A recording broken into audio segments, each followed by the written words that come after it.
This virtual festival has been organized by Youth Celebrate Diversity, and the festival is proudly sponsored by Boeing. All right. Hello, everybody. And we are now going to transition into the next and last 30-minute segment of the weekend festival. So this segment is going to involve a presentation on interfaith. We're going to touch on the basic parts of interfaith, like the core principles, and then delve into a discussion on how these principles interact with modern political issues or social issues, particularly with reproductive justice. And with that, I will pass this off to Tamara. Hello, greetings. Nice to see you all. Thank you for having me, and good to see you, Luke. My name is Tamara Boynton, and I am the Director of Strategic Engagement for the Interfaith Alliance of Colorado. I am an ordained UCC minister, and I also serve in this role to connect and gather congregations and communities of faith and meaning across the state to work together to promote justice and religious liberty and interfaith understanding. I'd like to introduce you to my colleague and friend, Sam, if you want to do your introduction. Hi, Sam Carwyn, she, her, hers. I'm also with Interfaith Alliance. Like mentioned, my role is as educator and advocate with Interfaith. My focus is specifically on reproductive health and justice and what that looks like for people within Interfaith. I am going to share with you our PowerPoint as well so that we can all be on the same page. Will you just let me know, Luke, if that works okay?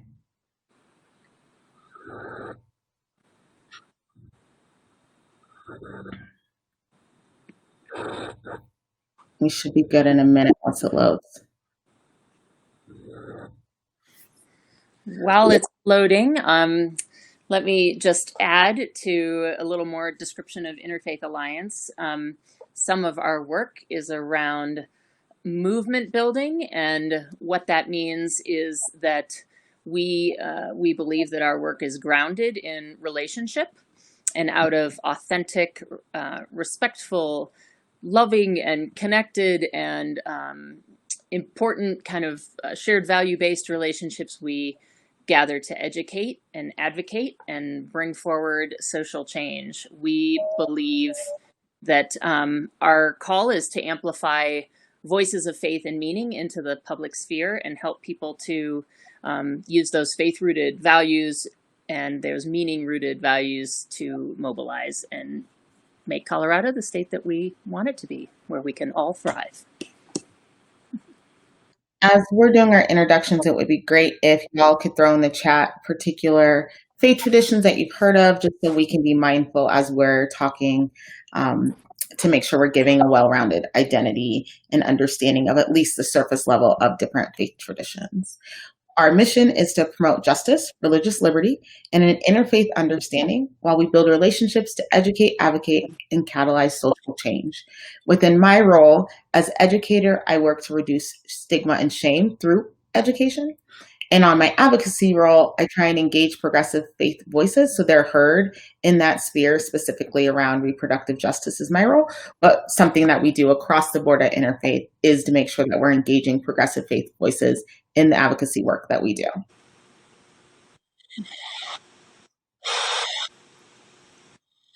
All right, I'm going to give y'all a moment. Luke, I don't know if anything came through the chat of particular identities that people are aware of. If not, then we will keep it moving.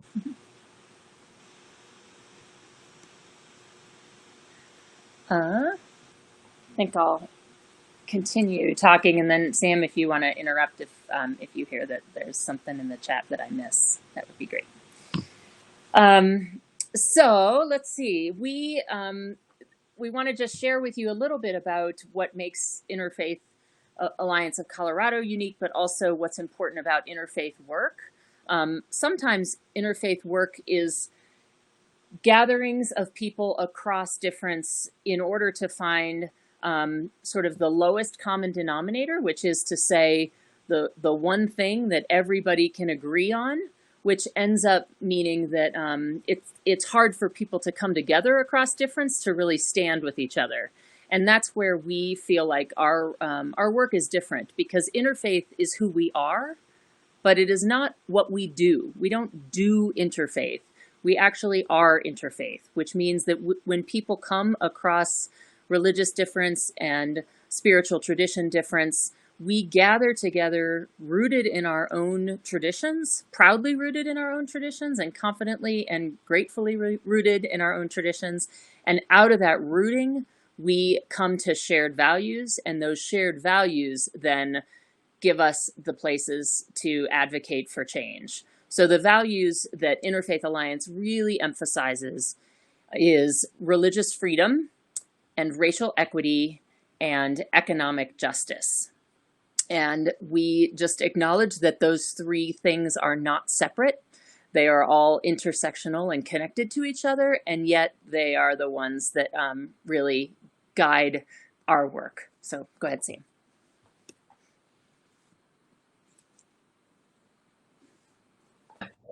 There we go.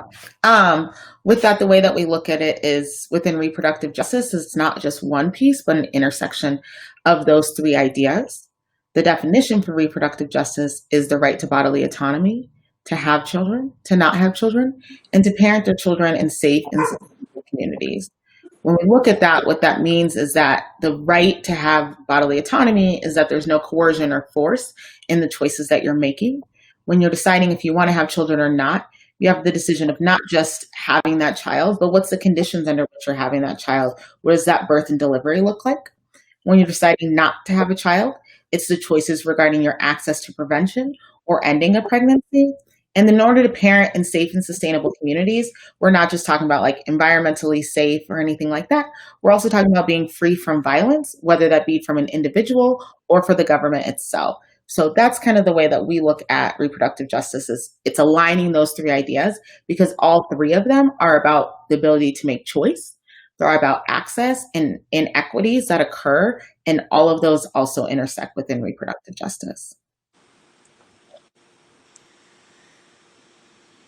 That's right. Our what's fascinating about really digging into the way that the work is intersectional and interrelated is the recognition that almost any topic we pick has power and impact and critical change that needs to be made in all of those areas that we referenced earlier: the religious freedom, the economic justice, and the racial equity.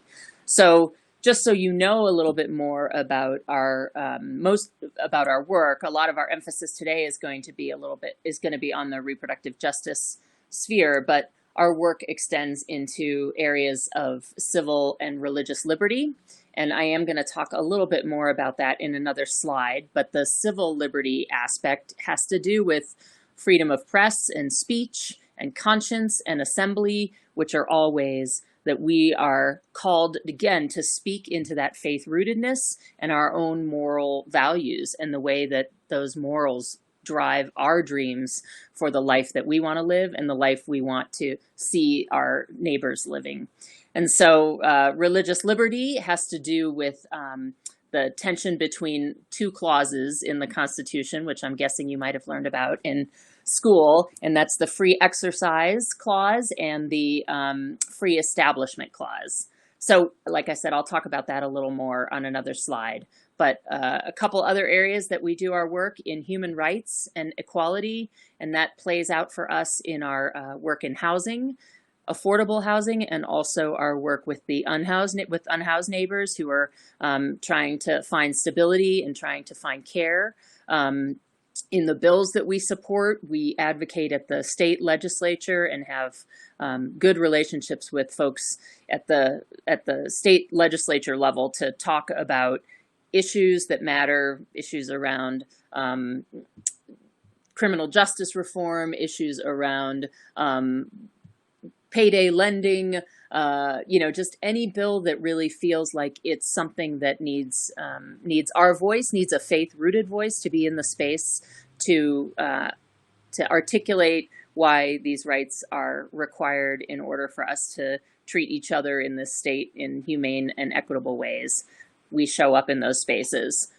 We like to say that we seek a moral government, which is no easy task. A government is made up of a whole host of different people and systems that are not entirely controllable in the way of being able to always be good. But our hope is that out of our bringing our voice to those conversations and ensuring that people are attending to what government is called to do, which is to serve and care for the people, we're able to elevate police issues around police brutality. We're on a commission that's trying to reimagine policing in Denver. We were instrumental in helping to repeal the death penalty in Colorado. We have been working with our unhoused neighbors to try and get a safe outdoor space. And all of those are ways where we are pressuring our government to think beyond itself and to recognize the responsibility that it has to take care of its people, to acknowledge its people with dignity and respect and care.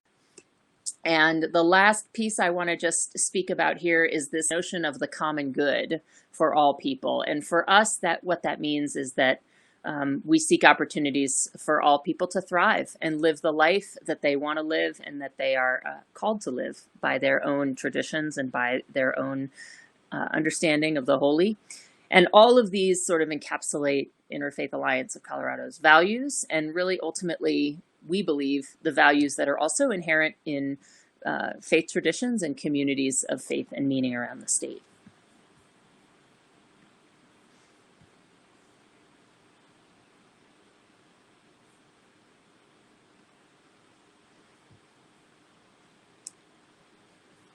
Sam, you're muted. Thank you. You're welcome. Another way that I like to think about how we identify people who respond to diversity, and this is from Ibu Patel. One is the way people who want to wield bludgeons. There's another group that build bunkers. There are people who build barriers, and then there's a last group who will work to construct bridges. And what we're looking at when we say that those individuals who are wielding bludgeons are violently antagonistic towards people who are different, versus the people who are in those bunker scenarios, they're looking at the specifics of kind of putting themselves away from everyone else. So how can they not engage with different people, seal themselves off from that world of diversity? The group that are working to build barriers, they're interested in proudly proclaiming the righteousness of their identity while loudly denouncing those other identities that they are not. The goal is for people to work on building bridges. And with that, they're looking for how are we responding to the world of diversity around us? They're looking at the specific characteristics that people have of understanding and cooperation. And that's the goal, is to work towards having better understanding, cooperating as a whole based on those individual characteristics that they have that might be vastly different.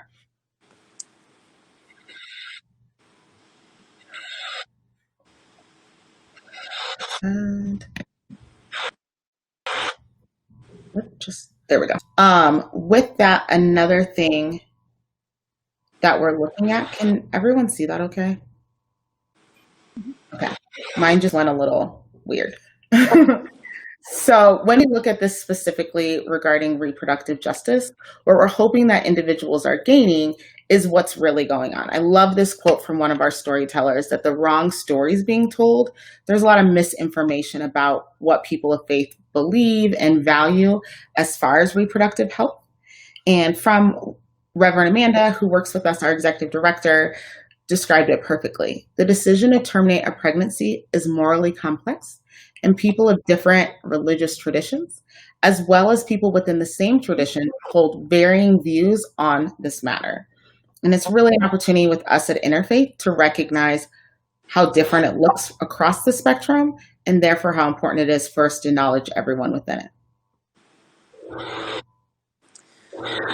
So you can see that religious freedom is really what Sam has just described, in the way that there is a free establishment and a free exercise. So I'm going to read to you the quote from the Constitution It says that Congress shall make no law respecting an establishment of religion or prohibiting the free exercise thereof. So what that means is that individual people make decisions that are grounded in the tradition that they choose, inherit, or embrace in their own lives. And that is the ability for people to have the free exercise of religion. The Establishment Clause says that we as a population do not have a universal religion that we all ascribe to. And the reason for that is because we don't believe in this country that everybody has to have the same religion, and therefore everybody should not have to follow the same tenets. And every American has the right to believe as we choose. What we don't have is the right to impose our beliefs on other people.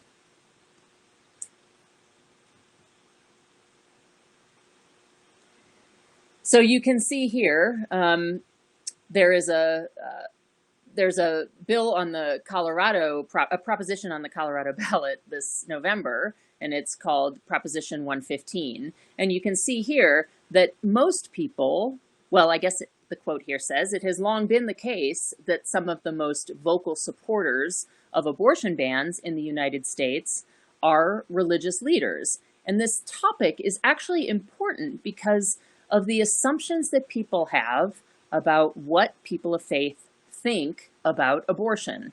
And what we want to show you is that we believe that people of faith are across the board when it comes to talking about abortion. And we know that because we drafted a letter and we shared that letter with our network. And the reason that people signed on to that letter was because there was a desire for people to show that this is not a universal position that our country has or that people of faith have. And so you can see there, 125 religious leaders signed on to that letter. And actually, it even is more now. I want to read you a quote from that letter. As faith leaders rooted in our vision of a better and more just world, we cannot remain silent when politicians and groups attempt to infringe upon the inherent rights of others, especially when they use their interpretation of their religion as justification to do so.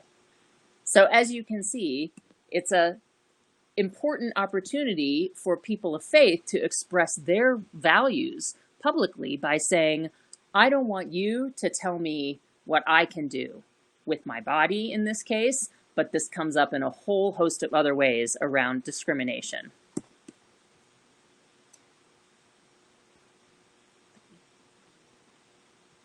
You're muted again, Sam. All right.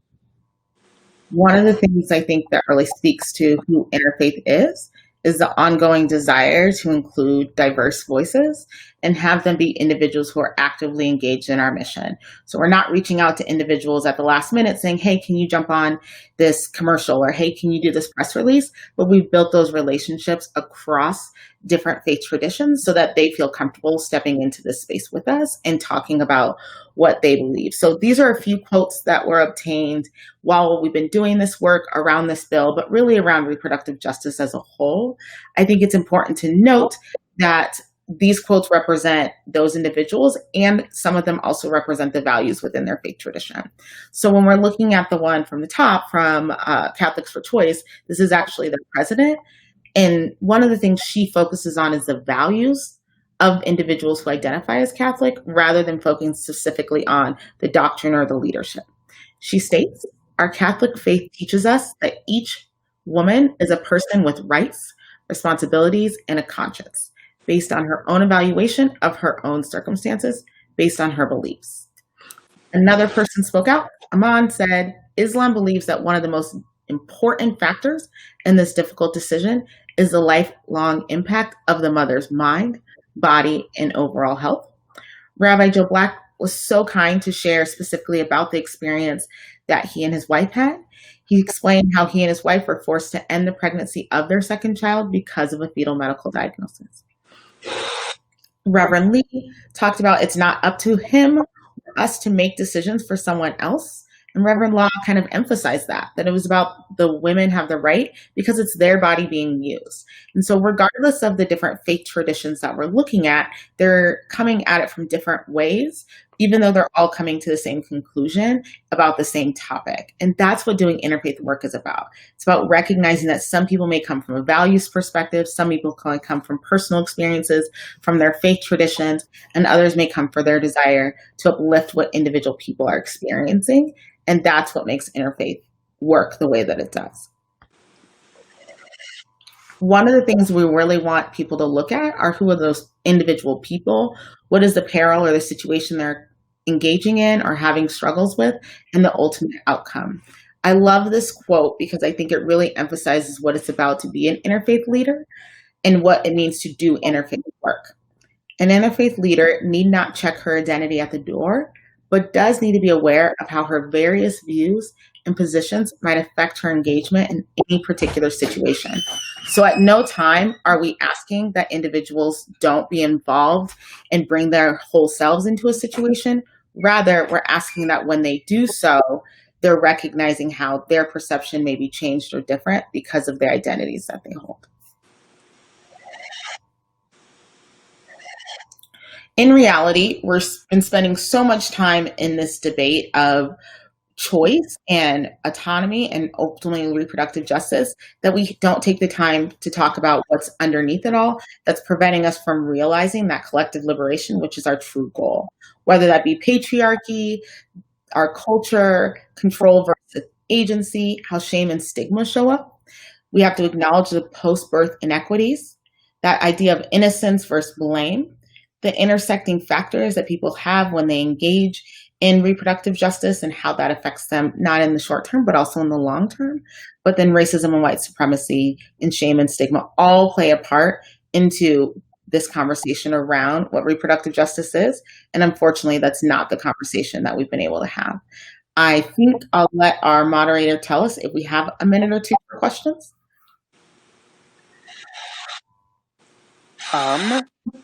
Yes, it looks like we have about a minute for any questions if anybody has any.